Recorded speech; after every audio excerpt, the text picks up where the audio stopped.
Le communisme, le poulain de la haute finance. 10 choses que la communauté mondiale devrait enfin comprendre. Premièrement, Tant les communistes que les non-communistes devraient enfin comprendre que le communisme est le poulain de la haute finance. Le communisme a été produit comme une pure invention de la haute finance. Il n'est rien d'autre que son instrument de frappe stratégique avec lequel elle écrase son principal adversaire, la classe moyenne féodale. Les communistes de bonne foi, c'est-à-dire la classe paysanne esclave de la haute finance, accomplissent sans le savoir la guerre d'anéantissement de celle-ci.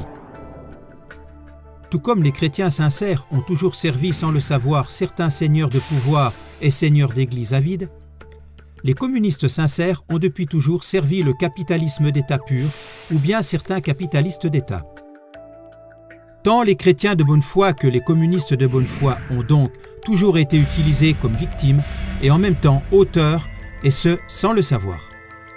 deuxièmement, Tant les défenseurs des droits de l'homme que ceux qui ne le sont pas doivent enfin comprendre que les droits de l'homme les plus acclamés ne servent qu'à la rééducation stratégique de l'humanité et à son asservissement sous le diktat d'une élite de la haute finance. Au nom des droits de l'homme et de la justice sociale, elle veut dominer sur la classe ouvrière sans défense qui, à la fin, sera la seule restante. Communistes, ne laissez plus ces stratèges mondiaux vous instrumentaliser et vous monter contre la classe moyenne et la religion. Au lieu de cela, alliez-vous avec celle-là contre les véritables agresseurs et les ennemis de l'homme. Ne continuez pas à dire avec Mordechai Lévi « Tout ce qui est à toi est aussi à moi ». Dites avec les vraies religions « Tout ce qui est à moi est aussi à toi ». troisièmement, La population mondiale devrait enfin comprendre que l'éducation politique forcée actuelle est exactement conforme aux 5 exigences les plus essentielles du manifeste communiste. Ce manifeste communiste a été créé par les grands prêtres d'une nouvelle religion de l'argent. Mordechai Marx Lévi, alias Karl Marx, et Friedrich Engels. Cette religion de l'argent est incarnée dans le capitalisme d'État. Voici en résumé les 5 revendications les plus centrales du manifeste communiste de Karl Marx et Friedrich Engels. abolition de la propriété privée, y compris tous les moyens de production.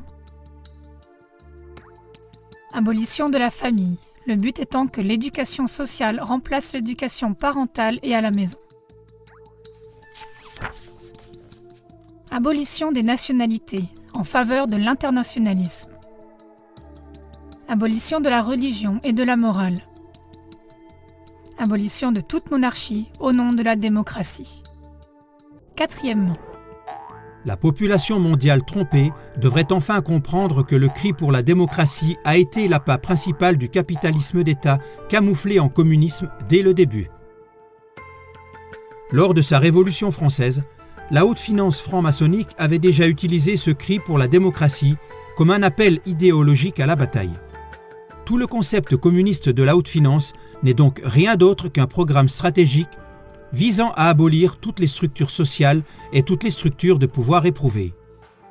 cinquièmement, Le manifeste communiste vise à l'abolition de toute propriété privée au nom de la privatisation.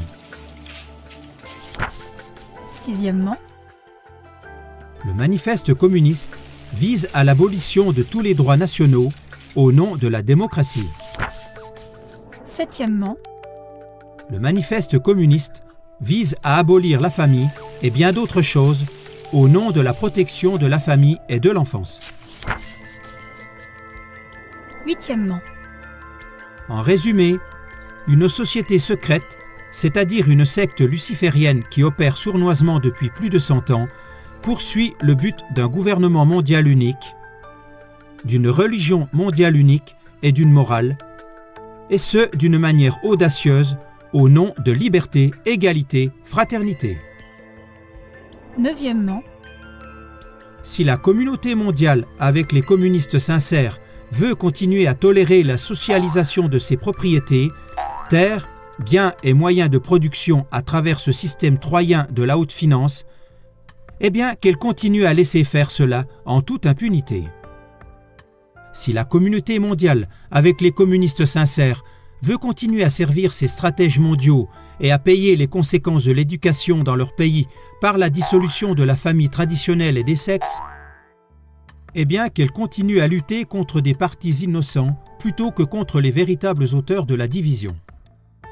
Si la communauté mondiale veut continuer à tolérer la dissolution de sa propre souveraineté, eh bien qu'elle continue à accepter ces traîtres au pays et à l'État, c'est-à-dire les conspirateurs de la haute finance, ainsi que leurs vassaux aveugles et furieux. Si la communauté mondiale veut continuer à remplacer la destruction de toute foi en Dieu et de toute morale par une religion, une morale et une éthique imposées par l'État, eh bien qu'elle continue à être pillée par les révolutionnaires communistes hautement capitalistes. 10e.